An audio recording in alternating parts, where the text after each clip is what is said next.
Have you ever lived so long inside silence that you began to mistake it for peace? My name is Alina, and I'm 52. I lost my husband years ago, and since then, life has settled into a rhythm that feels more like habit than living. My mornings belong to the slow hiss of the kettle and the faint chill of an empty kitchen. My evenings to the low hum of the television and the steady, unchanging tick of the clock in my living room.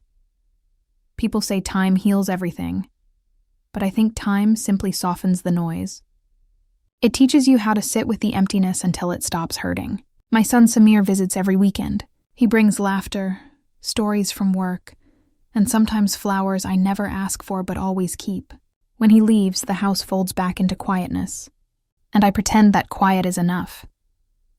I fill my days with little routines, watering the plants, folding laundry that doesn't really need folding, reading the same pages of old books. It's not sadness exactly, just stillness. A stillness that looks like peace from the outside, but feels like waiting from the inside, waiting for something undefined, something I had quietly convinced myself would never return.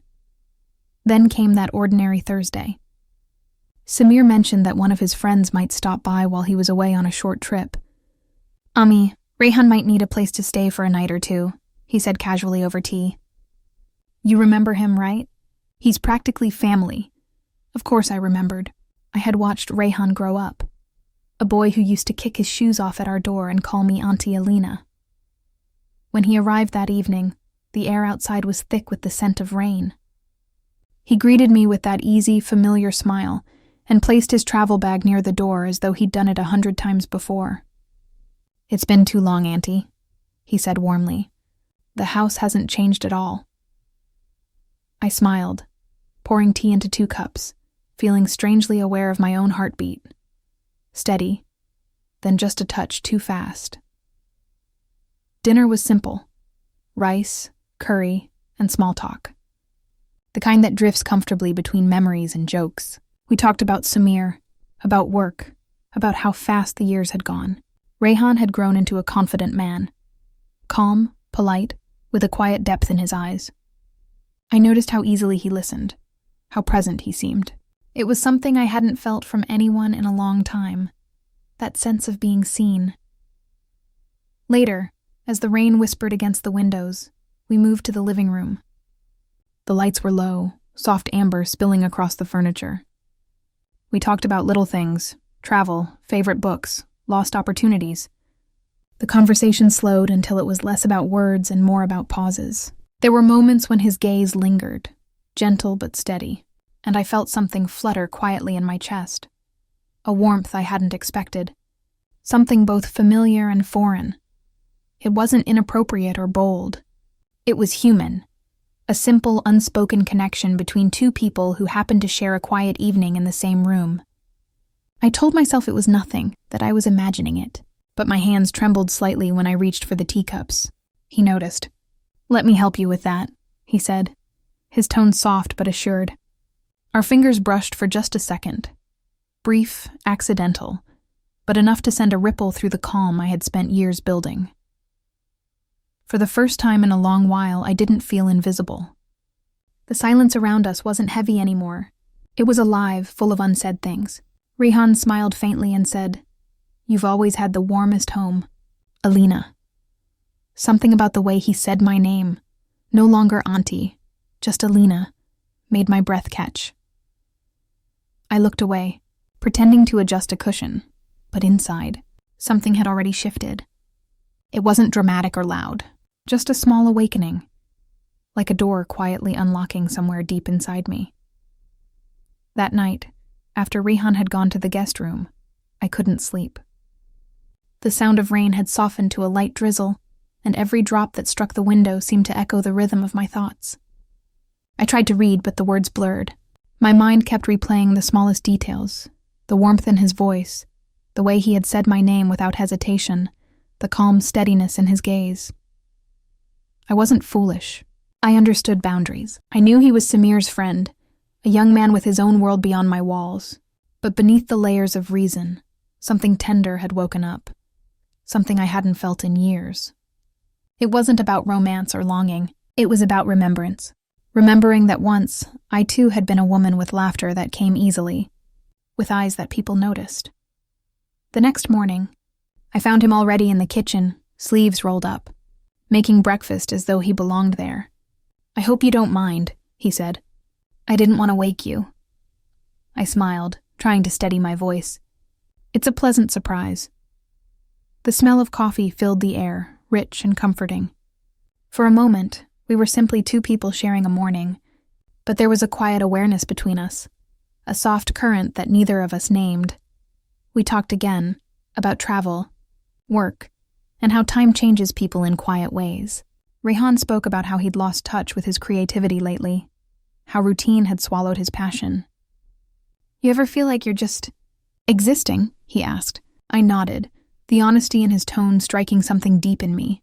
"Yes," I said softly. "Every day for a long time."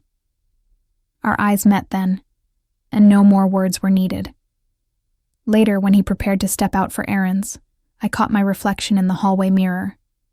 I noticed the faint lines on my face, the silver threads in my hair. For the first time in years, I didn't see them as flaws. I saw them as marks of living, proof that I had felt, lost, endured. The mirror didn't feel cruel anymore. That evening, he returned with a small bouquet of white lilies. "You used to keep these on the windowsill," he said. I remembered. My throat tightened. It wasn't the flowers that moved me. It was the remembrance. The way someone had seen me clearly enough to notice what I loved. We ate together again, laughter coming easier this time. The conversation flowed with quiet comfort, but underneath it all was something fragile, a shared recognition that neither of us dared to name. When he asked if he could play some music, I nodded. A slow, soulful melody filled the room, and the moment stretched between us, warm and delicate. At one point, as I reached for the remote, our hands touched again, this time intentionally. We didn't move away. His hand was steady, warm against mine, and in that silence, I felt the years between us dissolve. He looked at me, eyes gentle yet searching, and whispered, "You have no idea how much grace you carry." The words landed deep. No one had spoken to me like that in so long, not with flattery, but with genuine regard. I didn't know how to respond. I only smiled faintly and said, "You should get some rest." But my voice trembled. He stood there for a heartbeat longer, as if deciding whether to stay or step away. Then quietly he said, "Good night, Alina." And just like that, the air shifted again, charged yet calm, filled with things neither of us dared to say. When I finally went to bed, I turned off the lamp and stared into the dark. The house didn't feel empty anymore. It pulsed with a quiet, steady life, something fragile, something new. And deep inside, I knew this connection was walking a fine line between comfort and confusion, between what was safe and what was true. But even with that uncertainty, I couldn't help the small smile that found me. Because for the first time in years, I was awake to my own heart again. And as the clock ticked past midnight, I realized this evening would not fade like the others. The next morning, sunlight crept through the curtains like a slow confession. The rain had stopped, leaving the world washed clean. I found Rehan sitting on the porch steps, a cup of tea in his hands, lost in thought. For a moment, I simply watched him. The way he looked at the quiet street, how the breeze moved through his hair. It struck me that life has a strange rhythm. It brings people to us exactly when we stop expecting anything at all. He turned when he heard me. "Morning," he said, smiling softly. "Did you sleep?" "A little," I replied. "You?" "Not much," he admitted, his voice low. "Too many thoughts." We shared tea in silence. Words felt unnecessary. Everything that needed to be understood already lived between us, unspoken but real.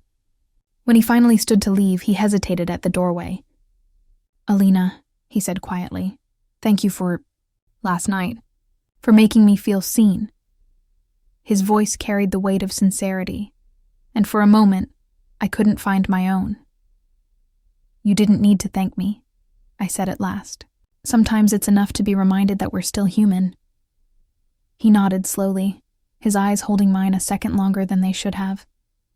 And in that brief moment, everything that had been restrained, the warmth, the tenderness, the quiet desire to connect, lived between us in one shared breath. When he leaned in, it wasn't a question or an impulse. It was something honest, a recognition. The kiss that followed was gentle, slow, and deeply human. It wasn't about crossing lines or chasing youth. It was about remembering what it feels like to be alive in someone else's presence, to be seen not as a role or a memory, but as a woman, breathing, feeling, present. We didn't speak much after. We didn't have to. The house felt softer, warmer, filled with echoes that weren't haunting but comforting. There was no guilt, no confusion, only gratitude, for the reminder that connection can find you even when you think you've outlived it. Later, as he packed his things, I noticed a small notebook on the table. He smiled when I handed it to him. "Keep it," he said. "There's a line inside I think belongs to you." When I opened it after he left, there were only 5 words written in neat handwriting. "You made the silence kind." I sat there for a long while, holding the notebook, feeling tears rise. Not from sadness, but from quiet understanding.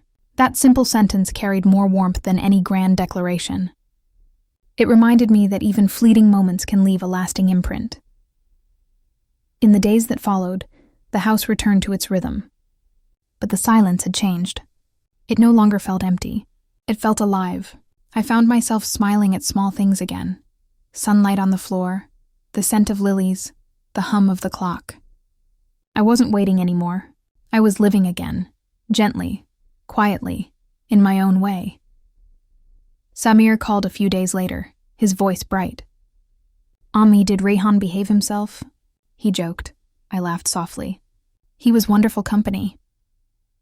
"I told you he's one of the good ones," Samir replied, and something warm fluttered in my chest. Yes, he was.